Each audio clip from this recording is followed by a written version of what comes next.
প্রদেশ কংগ্রেসের মাননীয় সভাপতি শ্রী পিজুষ বিশ্বাস মহাশয়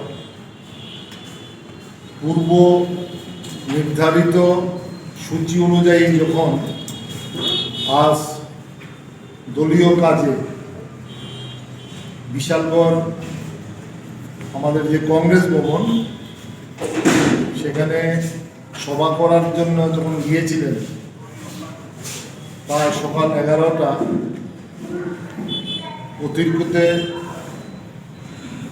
বিজেপির আশ্রয়পুষ্ট এবং বিজেপি দলের প্রত্যক্ষ মদতে এবং অংশগ্রহণের মাধ্যমে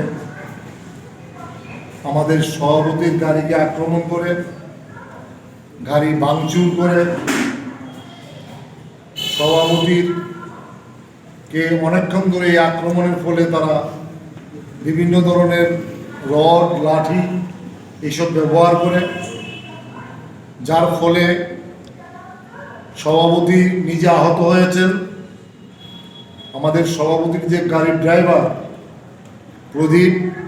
প্রদীপও আহত হয়েছেন, রক্তাক্ত আহত হয়েছেন এবং চিত্ত সূত্রধর যিনি আমাদের কমলাসাগরের ব্লক প্রেসিডেন্ট, যে বিশালগড় যে সভাটা হতে ছিল সেটা হলো বিশালগড় ডিস্ট্রিক্ট, আমাদের যে কমলাসাগর যে ব্লকটা সেটা সেই ডিস্ট্রিক্টে পড়ে উনি ছিলেন এবং তারা প্রত্যেকেই আহত হয়েছে। চিত্তবাবুর হাত ভেঙে দিয়েছে। এই ঘটনা আমরা শোনার সঙ্গে সঙ্গে আমি যখন প্রথম শুনলাম, আমাদের দলের সহসভাপতি সদ্য তাপসদা আমাকে ফোনে জানায়। আমি তৎক্ষণাৎ দেরি না করে আমি দলের সভাপতির সঙ্গে কথা বলেছি। এই দলের সভাপতি আমার ফোন পেয়ে আমি আশ্চর্য হয়ে গেলাম। উনি বলেছে তোমরা কাজ চালিয়ে যাও, আমি কিন্তু আমার কাজ থামাবো না। আমি বললাম আপনি আগে মেডিকেল এইড নেন, আমার দায়িত্ব নৈতিক দায়িত্ব, আপনি আগে থানাতে জানান, থানার এফআইআর লেখা হচ্ছে, আমি তারপরে জানিয়ে সুস্থতা বোধ করলেই আপনি কর্মসূচি গ্রহণ করবেন, না হলে চলে আসুন আগরতলা, আমরা যা করার করছি। পরবর্তী সময় দেখলাম আমি ফলো আপ করতেছিলাম, আমার সভাপতিকে দেখলাম হাসপাতালে শুয়ে আছে এবং বোধহয় মাথাতে কোনো ওনাকে কোনো কাচের গুঁড়ো করেছে বা কিছু একটা হচ্ছে, সেগুলি তুলছে এবং ডাক্তাররা দেখছে। প্রদীপবাবুকেও দেখলাম আমি ভিডিওতে, তার আহত অবস্থা। আপনাদের প্রেসে ঢোকার আগে চিত্ত আমাকে ফোন করলো। চিত্তকে দেখলাম এত ভয়, আমি বললাম তুমি সাংবাদিকদের সামনে আসো। বলছে আমি বাড়িতে, আমার ছেলেরা সব নিয়ে এসছে, পুরো হাত ভেঙে গিয়েছে, সে আমতলি তার কমলসাগর বাড়িতে আছে। এই বৃত্তান্ত। এর মধ্যে দেখলাম বিএসএনএল এর নেট নেই, আপনারা বোধহয় পেয়েছেন, আমরা কমিউনিকেট করতে পারছি না অনেকগুলো ছবি বা অনেক কিছু। কিন্তু আমরা স্তম্ভিত কংগ্রেস। এই আক্রমণ কেন এই আক্রমণ সংঘটিত হচ্ছে? স্তম্ভিত হয়েছি সভাপতির উপর আক্রমণের জন্য নয়, কারণ ত্রিপুরাতে পিজুষ বিশ্বাস কংগ্রেস সভাপতির উপর শুধু আক্রমণ হয়নি এই বিজেপি গভর্নমেন্ট হওয়ার পরে। আমরা অতীতে দেখেছি আমাদের প্রাক্তন কংগ্রেস সভাপতি বিরোধী সেনাপতি আক্রমণ হয়েছে, আমাদের যিনি এমপির ক্যান্ডিডেট ছিলেন সুবলবাবুর প্রতিও আক্রমণ হয়েছে, আমাদের প্রাক্তন সভাপতি গোপাল রায়ের বাড়িতে গিয়ে পুলিশি হেনস্থা হয়েছে এবং কংগ্রেসের যারা বরিষ্ঠ নেতৃত্ব অথবা আমাদের ভালো ওয়ার্কার, যুব কংগ্রেস, এনএসইউআই, মহিলা কংগ্রেস, যারাই কংগ্রেসের কর্মসূচি নিয়ে যাচ্ছেন, যেখানেই বলুন, সেটা রক্তদানের কথা বলুন অথবা ত্রাণ শিবির বলুন অথবা যুব কংগ্রেসের কোনো যুব সম্মেলন বলুন অথবা ব্লক কংগ্রেসের বা অন্য মহিলাদের কোনো যে কোনো সমস্তখানে বিক্ষিপ্তভাবে, বিশেষ করে আগরতলা শহরতলিতেও আমরা দেখেছি, বাজারঘাটে কয়বার আক্রমণ হয়েছে, আমাদের যে এখানে খয়েরপুরে কবার আক্রমণ হয়েছে, আমাদের যে জিরানিয়া যেখানে তেজেনবাবুরা কাজ করেন সেখানে কয়েকবার আক্রমণ হয়েছে। একবার তেজেনবাবু আমাদের সাধারণ সম্পাদক, উনার প্রতি আক্রমণ হয়েছে। তো আমরা শুধু নেতার আক্রমণ নয়, কর্মী, নেতা, ওয়ার্কার, সাপোর্টার সবাই শুধু কংগ্রেসের উপর আক্রমণ নয়, বামপন্থীদের উপর আক্রমণ হয়েছে, মানিক সরকারের উপর আক্রমণ হয়েছে, পবিত্রবাবুর উপর আক্রমণ হয়েছে। শুধু বামপন্থীদের উপর আক্রমণ নয়, এমনকি শরিক দলের নেতাদের পর্যন্ত আক্রমণ হয়েছে। আইপিএফপি শরিক দলের নেতাদের উপর আক্রমণ হয়েছে। এগুলি কি চলছে? আমরা তো দেখতে পাচ্ছি শ্রেষ্ঠ ত্রিপুরার পথ। আমরা জানি যিনি মুখ্যমন্ত্রী ওনার 36 জন বিধায়ক। আমরা এও জানি আইপিএফপি 8 জন বিধায়ক। কংগ্রেস তো বিধানসভায় নেই, ক্ষমতা তো সব দিকে ওনারা, পুলিশ ওনাদের, প্রশাসন ওনাদের। আক্রমণটা কেন হচ্ছে আপনারা সাংবাদিক বন্ধুদের সামনে আমরা আজকে জানাতে চাই। আমরা মনে করি এই আক্রমণ হচ্ছে গণতন্ত্রকে ত্রুটি দেওয়ার জন্য, গণতন্ত্রের ত্রুটি চিপে দেবার জন্য। যদি তুমি কেন্দ্রও সরকার থেকে থাকো, রাজ্যও তুমি সরকারে থেকে থাকো, মানুষ যদি তোমার কাছে সব থাকে, তোমার কাছে যদি সমস্ত প্রশাসন থাকে, উন্নয়ন থাকে, তাহলে এই ভয় কেন? আসলে এই ভয়টা হলো কংগ্রেস গুটি গুটি গুটি গুটি পায়ে মানুষের কাছে যাওয়ার চেষ্টা করছে। আপনারা জানেন আগামী 29 তারিখ আমরা কংগ্রেসের তরফ থেকে এই রাজ্যে হুঙ্কার র্যালি এবং হুঙ্কার সমাবেশের ডাক দিয়েছি। আমরা সারা ত্রিপুরাতে 1 মাস যাবৎ কংগ্রেসের বিভিন্ন নেতৃত্বরা, গণসংগঠন, যুব কংগ্রেস, এনএসইউ, মহিলারা, যেইভাবে যারা আছে, আমরা মরে কি বাঁচি কি লড়াইয়ের জন্য মানুষের কাছে এই সরকারটাকে কাজকর্ম তুলে ধরবার জন্য আমরা গুটি গুটি পায়ে এগিয়ে যাচ্ছি। আমরা বারবার দাবি করছি এডিসির নির্বাচন, আমরা বারবার দাবি করছি পৌরসভার নির্বাচন, আমরা বারবার দাবি করছি বেকারদের চাকরির কথা, আমরা বারবার দাবি করছি 10,330 সমস্যার সমাধান হোক, আমরা বারবার দাবি করছি শান্তি ফিরে আসুক, রাজ্যে সহাবস্থান হোক। আমরা বারবার দাবি করছি কংগ্রেসের উপর আক্রমণ নয়, সিপিএমের উপর আক্রমণ নয়, আইপিএফটির উপর আক্রমণ নয়, এমনকি বিজেপির উপর আক্রমণ নয়। আমরা সহাবস্থান রাজনীতি করতে চাই। কিন্তু কেন কথার অর্থ হলো আসলে এই রাজ্যে সরকার এবং দল একাকার হয়ে গেছে। আমরা প্রথম ভেবেছিলাম বোধহয় রাজ্যের যিনি মুখ্যমন্ত্রী উনার প্রতি এগুলি প্রতি এন্ডোর্সমেন্ট নাই, অর্থাৎ উনার পারমিশন মতো নাই, এগুলি শুধু বিক্ষুব্ধিভাবে হচ্ছে। আপনারা কাইন্ডলি রিমেম্বার, এই প্রেসের থেকেই বলা হয়েছিল, কংগ্রেস সভাপতি পিজুষ বাবু মুখ্যমন্ত্রীর দৃষ্টি আকর্ষণ করে বলেছিল যে বিশালগড়ে আরেকবারও আক্রমণ যাওয়ার সময় উনার প্রতি আক্রমণ হওয়ার চেষ্টা হয়েছিল। এক ত্রাণ সভায় উনি ফিরে চলে এসেছিলেন। উনি সর্বদলীয় মিটিংয়ে মুখ্যমন্ত্রীকে বলেছিলেন এইভাবে যদি হয় আমরা দল করবো কিভাবে। মুখ্যমন্ত্রী সেই দিন তাদের যে দলের সভাপতি ডক্টর মানিক শাহকে বলেছিলেন আপনি কিন্তু এই ব্যাপারটা দেখবেন। আমরা কিন্তু একদিনের জন্য কোনো প্রতিবাদ বা কোনো স্টেপ দেখিনি। আমরা ভেবেছিলাম হয়তো দলের কিছু নেতা, অতি উৎসাহী নেতা, বিজেপি নেতা, মন্ডল নেতা এগুলি করছে। আমাদের কাছে আজকের খবর হলো, আমরা পুরো ডিটেলস এখনো ফিডব্যাক পাইনি। আজকের যে আক্রমণ, এই আক্রমণের নেতৃত্ব দিয়েছে ত্রিপুরাতে যুব মোর্চার যিনি সভাপতি নবাদুল বণিক মহাশয়ের নেতৃত্বে। নবাদুল বণিক যুব মোর্চার নতুন সূর্য উদয় হতে চান বিশালগড়ে। সুকান্তবাবু যে মন্ডল প্রেসিডেন্ট, সেই মন্ডল প্রেসিডেন্টের সঙ্গে যুদ্ধে উনি জয়ী হতে চান। তার জন্য বিপ্লব বাবুর কাছে আজকে উপঢৌকন দিলেন, পিজুষ বাবুকে আক্রমণ করে ওনার ক্ষমতা দেখালেন। আমরা এটার প্রতিবাদ করি, আমরা নিন্দা করি, আমরা ধিক্কার করি।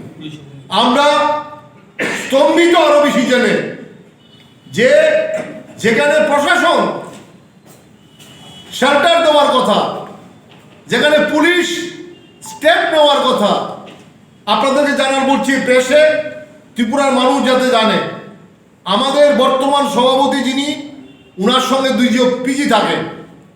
বর্তমান সভাপতির এসকর্ট থাকে, গভর্নমেন্টের দেওয়া এসকর্ট। বর্তমান সভাপতি যখন প্রোগ্রাম করেন, শিডিউল প্রোগ্রাম পুলিশের হেডকোয়ার্টারে দেওয়া হয়, নাহলে পিজির গাড়ি চলতে পারে না, এসকর্ট যেতে পারে না। এবং এই প্রোগ্রামের কর্মসূচি নতুন দায়িত্ব পাওয়া যিনি আইজি শ্রদ্ধেয় অরিন্দম নাথ মহাশয়, উনাকে পর্যন্ত অভিহিত করা আছে। আমাদের নেতৃত্ব আজকে সকাল পর্যন্ত প্রোগ্রামের ব্যাপারে কথা বলেছে, পুলিশ প্রশাসন সবাই জানে, কিন্তু তারপরও পুলিশের সামনেই আক্রমণ। তাহলে বিজি যদি থাকে, এসকর্ট যদি থাকে, আইজির মতো লোকরা যদি অ্যাডভান্স প্রোগ্রাম পেয়ে থাকে এবং পার্সোনালি তারা যদি জেনে থাকে, তারপরে যদি সভাপতির মতো লোক, আপনারা জানেন বর্তমান কংগ্রেস সভাপতি শুধু দলের সভাপতি নয়, উনি একজন ত্রিপুরা বরিষ্ঠ সিনিয়র অ্যাডভোকেট। তাহলে আইন শৃঙ্খলার অবস্থাটা যদি চিন্তা করেন যে লয়ারের জন্য একরকম আইন, সাধারণ মানুষের জন্য একরকম আইন, সেটা নয়। কিন্তু আমি সেটা বলতে চাই না। মানুষের দলটা কোথায় গিয়ে দাঁড়িয়েছে, একটা সমীহিত ব্যাপার আছে, একটা সম্মানিত ব্যাপার আছে, একটা আক্রমণের তো একটা মাধ্যম থাকতে পারে। গাড়িটাকে ভেনিশ করে দিয়েছে, কেউ তো নাটক করে চিকিৎসা করাতে পারে না। আপনি খুঁজ দিন বিশাল বড় হাসপাতালে ওনার কি হয়েছে, কি ধরনের চিকিৎসা হচ্ছে। আজকে হয়েছে গণতন্ত্র ত্রিপুরাতে লুণ্ঠিত, এবং সেটা পুলিশ প্রশাসন নীরব দর্শক। নীরব দর্শক কেন? দেখুন আপনারা বন্ধুরা যারা মিডিয়াতে আছেন, তারা দীর্ঘদিনের অভিজ্ঞতা, শুধু দলীয়করণ না, একাকরণ।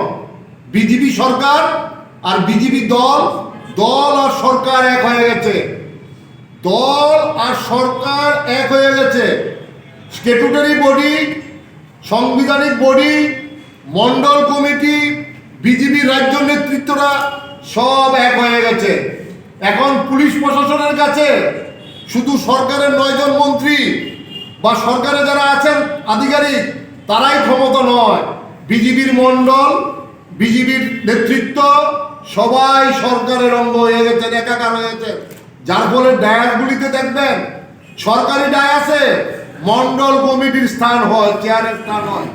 সরকারি অনুষ্ঠানে মন্ডল কমিটির নেতারা এবং বিভিন্ন যুব মোর্চার নেতারা, মহিলা নেত্রীরা সরকারের আমন্ত্রিত সদস্য হিসাবে সরকারের কার্ডে নাম ছাপান, তাদের ছবি থাকে। সরকার, দল, প্রশাসন সব এক হয়ে গেছে। পুলিশ আজকে নীরব ভূমিকা। আমরা গণতন্ত্রের এগুলি ধিক্কার জানাই, এগুলি নিন্দা জানাই। প্রশ্ন উঠতে পারে তাহলে এটা প্রতিকার কি? প্রতিকার হলো প্রথম এগুলির বিরুদ্ধে প্রতিবাদ। আমরা জানি মানুষের কষ্ট হবে, কিন্তু আমাদের এই মুহূর্তে আর প্রতিবাদের ভাষা একটাই। তাই কংগ্রেস সিদ্ধান্ত নিয়েছে আগামীকাল সারা ত্রিপুরাতে 12 ঘন্টার বন্ধ।